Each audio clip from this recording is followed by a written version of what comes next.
में दनिया रे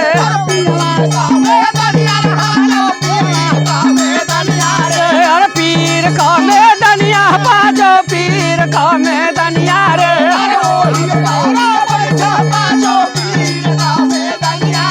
अरे खेवन वाला हुआ निर्मल पार राने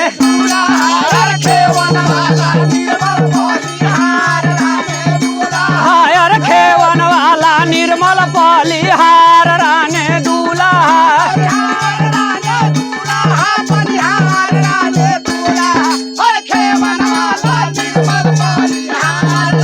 अरे सारध नदिया ये बाबा अरे सारध नदिया गम बहया पार राने दूल्हा अरे कवन तो लोगवा हाई परवा के उतरला रे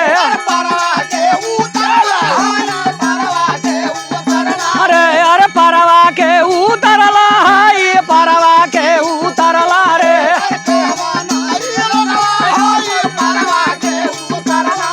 अरे कवन लोगवा डूबा माझे धार राने दूल्हा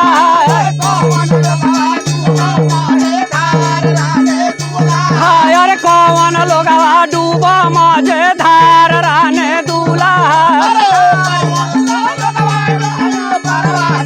अरे परवा के उतरला हाई परवा के उतरला रे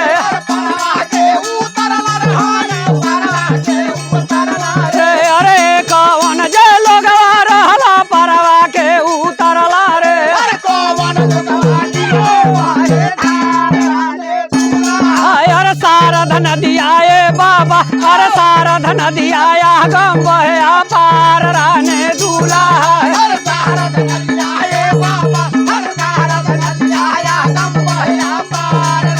अरे धर्मी को लोगवा हाई परवा के उतरला रे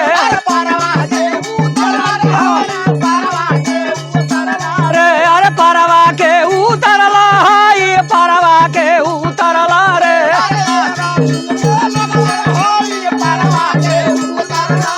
अरे पापी लोगवा डूबा माझे धार राने दूल्हा अरे पापी लोगवा डूबा माझे धार राने दूल्हा अरे परवा के उतरला हाई परवा के उतरला रे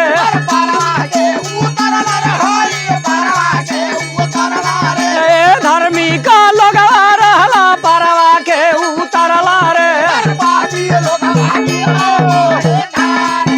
अरे सारध नदिया ये बाबा अरे सारध नदिया गम बहया पार राने दूल्हा